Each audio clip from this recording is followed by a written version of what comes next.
ক্ষমতা, চেয়ার, সুযোগ সুবিধা এগুলা সবসময় ঝামেলার কারণ হয়।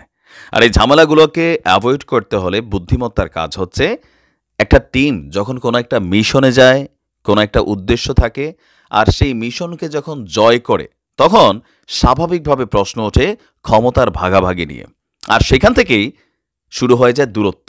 আর এই দূরত্বটার মূল কারণ হচ্ছে একসাথে আমরা ২০ জন, ৫০ জন, ১০০ জন মানুষ একটা মিশনকে সফল করলাম, এক একজন এক এক রকম ভূমিকা রেখেছি, কিন্তু দিন শেষে যখন মিশন সফল হলো, কেউ কলা খাচ্ছে, কেউ চিড়া খাচ্ছে, আবার কেউ ধরেন কোনো কিছুই পাচ্ছে না, কেউ রাষ্ট্রের সর্বোচ্চ সম্মান পাচ্ছে, মোটামুটি ভালো ভালো লক্ষ লক্ষ টাকা ইনকাম করতেছে, দামি দামি গাড়িতে ঘুরতেছে, অপরদিকে কেউ কিছুই পাচ্ছে না।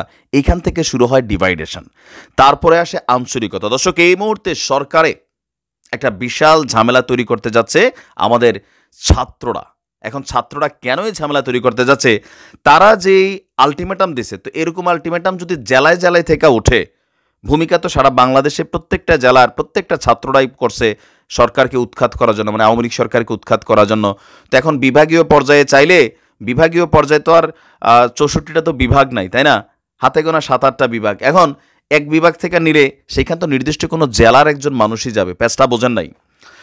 ৭২ ঘন্টার মধ্যে উত্তরবঙ্গ থেকে ১০ জন উপদেষ্টাকে নিয়োগের আলটিমেটাম দিছে, মানে সরকারকে হুঁশিয়ারি। ১০ জন উত্তরবঙ্গ থেকে নিবেন, তো দক্ষিণবঙ্গ আসতে পারে, ঢাকা বিভাগ আসতে পারে, কুমিল্লা সহ চট্টগ্রাম বিভাগ আসতে পারে। চট্টগ্রামে যদি এমনি অনেকে আছে, কিন্তু আমাদের কুমিল্লা জেলার মধ্যে তো নাই, দেবিদ্বার জেলাতে সম্ভবত আছে না, দেবিদ্বার থানা, যাই হোক। তো এরকম প্রত্যেকটা জায়গা থেকে যদি এরকম আন্দোলন ওঠে, ডক্টর ইউনূস সাহেব কি সরকার চালাবেন? আবার ধরেন তিনি যাদেরকে নিয়োগ দিচ্ছেন, কথায় কথায় তাদেরকে বাদ দেওয়ার ইস্যু, এরকম যে হুমকি ধামকি দেওয়া হচ্ছে, তো এগুলোতে সরকারের স্টেবিলিটিটা কমছে নাকি বাড়ছে? কমছে। সমন্বয়কদের মধ্যে টাকা পয়সা, ক্ষমতা, চেয়ার, পদ পদবি, ফোকাস, ফেমাস, এইসব ইস্যুতে কিন্তু একটা বিভাজন শুরু হয়ে গেছে। আর সেইটার ফাইনাল যে প্যারেকটা সম্ভবত উত্তরবঙ্গের এই আলটিমেটাম সামনে আসছে। বলা হচ্ছে যে আবু সাইদের রক্তে এই ঘটনাটা ঘটল, সেই আন্দোলনের সূতিকাগার ছিল রংপুর। সেই রংপুর থেকে কোনো উপদেষ্টা জায়গা পেল না। এবার ৭২ ঘন্টার মধ্যে উত্তরাঞ্চল থেকে ১০ জন উপদেষ্টা নিয়োগ না দিলে কঠোর আন্দোলনের হুঁশিয়ারি দেন তারা। তো তাদের এই আন্দোলনটা যদি হুঁশিয়ারি দেয়, তাদেরকে দমাবে কারা? পুলিশ। তাদেরকে দমাবে কারা? সেনাবাহিনী। তাদেরকে দমাবে কারা? উত্তরাঞ্চল ছাড়া আরও যে বাংলাদেশের বিভিন্ন অঞ্চল আছে, প্রত্যেক জায়গার থেকে যদি এরকম আওয়াজ ওঠে, তাহলে রাজনৈতিক দলগুলা বৈশা বৈশা কি চিড়া খাবে, মুড়ি খাবে? এখানে কিন্তু দেখেন সমীকরণটা কোন দিকে যাচ্ছে। এই আন্দোলন সামহাও ক্ষমতাকে কেন্দ্র করে একটা ঝামেলার দিকে চলে যাচ্ছে, আমার কাছে মনে হচ্ছে আর কি। তাদের দাবি, বৈষম্য দূরীকরণের যে বিপ্লবটা সংগঠিত হলো, তার ফলাফল শূন্য হতে চলছে। বেগম রোকেয়া বিশ্ববিদ্যালয়ের প্রধান ফটকের সামনে বিক্ষোভ করে বৈরবীর বৈষম্য বিরোধী ছাত্র আন্দোলনকারীরা। তাদের বক্তব্য যে আপনার উত্তরবঙ্গের আবু সাইদ প্রাণ দিল, আর অন্তর্বর্তী সরকারের বেশিরভাগ উপদেষ্টাই দক্ষিণবঙ্গের। এই বৈষম্য আমরা মেনে নেব না। শপথ গ্রহণের পরের দিন রংপুরে সে প্রধান উপদেষ্টা বলেছিলেন রংপুর হবে বাংলাদেশের ১ নম্বর জেলা, কিন্তু এই পর্যন্ত রংপুরে আমরা সেই ধরনের কোনো তৎপরতা দেখতে পাইনি। দেশের অন্যান্য অঞ্চল থেকে উপদেষ্টা নিয়োগ দেওয়া হলো, রংপুরে এখন পর্যন্ত একজনকে কেন নেওয়া হলো না? যদি না হয় তাহলে রংপুর ব্লকেট কর্মসূচি তারা আপনার আন্দোলন গড়ে তুলবে। আর অবিলম্বে ১০ জন উপদেষ্টা নিয়োগ সহ সকল বৈষম্য দূর করতে হবে, অন্যথায় রংপুরকে অচল করতে উত্তরবঙ্গ ব্লকেট কর্মসূচির হুঁশিয়ারি দিয়েছে সেখানকার সমন্বয়করা। তারা বলছেন যে আবু সাইদের রক্তের সঙ্গে বেইমানি কোনোভাবেই মেনে নিবে না। সরকার গঠনের পর প্রধান উপদেষ্টা রংপুর সফরে এসে আঞ্চলিক বৈষম্য দূরের প্রতিশ্রুতি দিলেও বাস্তবতা ভিন্ন। এখন আসলে কি ঘটতে যাচ্ছে? রংপুর বিভাগ থেকে এরকম আওয়াজ আসছে, সিলেট থেকে আওয়াজ আসবে, অন্যান্য জায়গা থেকে আওয়াজ আসবে, কেউ বলবে ১০, কেউ বলবে ২০। আবার ঢাকাতে মূল সমন্বয়কদের মধ্যে একটা ডিভাইডেশন হয়ে গেছে। কালকে নাহিদ গিয়ে একটা টিমে ঠান্ডা করা লাগছে।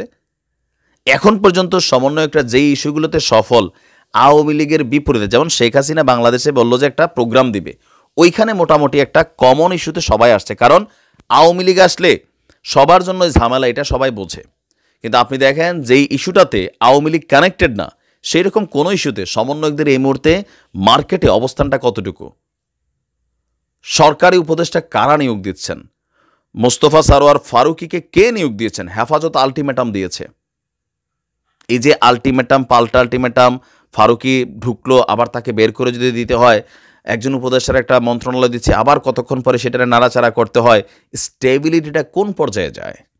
এখন এই সমন্বয়কদেরকে কিভাবে একত্রিত করবে এটা কিন্তু আর সুযোগ নেই। কেননা আমি বলি, নাহিদ আর আসিফ যখন কোটি টাকা দামের গাড়িতে চড়ে দৌড়ায়, সামনে টেলিভিশন, স্যাটেলাইট মিডিয়া, পরিবারের ভ্যালু অন্যরকম, প্রটোকল নিরাপত্তা, হ্যাঁ, টাকা পয়সা সম্মান, বিয়ে শাদী করতেছে, সার্জিস হাসনাতরা মানে ক্ষমতার বাহিরে থেকেও একটা রাজনৈতিক দলের প্রধান যেই লেভেলে তারেক জিয়া বা সজীবজের জয়রা বিলংস করতো, এখনকার দিনে হাসনাত সার্জিসরা এটা বিলংস করে। এটাতে একটা আভ্যন্তরীণ জেলাসি সবার মধ্যে তৈরি হয়েছে। অনেক জায়গায় সমন্বয়করা পদত্যাগ করেছে, তাদের বিভিন্ন জেলায় জেলায় মুভমেন্ট, অনেকে এটাকে পজিটিভ নিচ্ছে, নেগেটিভ নিচ্ছে। দিন শেষে তারা কিন্তু বিভাজিত হয়ে যাচ্ছে, এটা মনে রাখেন। এখন এই বিভাজনটা তাদের জন্য, সরকারের জন্য, পলিটিক্যাল দলগুলোর জন্য বড় ধরনের ঝামেলা তৈরি করবে। তবে বিএনপি টেকনিক্যালি তারা তাদের মতন করে একটা আওয়ামী লীগের সাথে পজিটিভ সম্পর্ক এখনও আছে, টেকনিক্যালি কিন্তু আছে।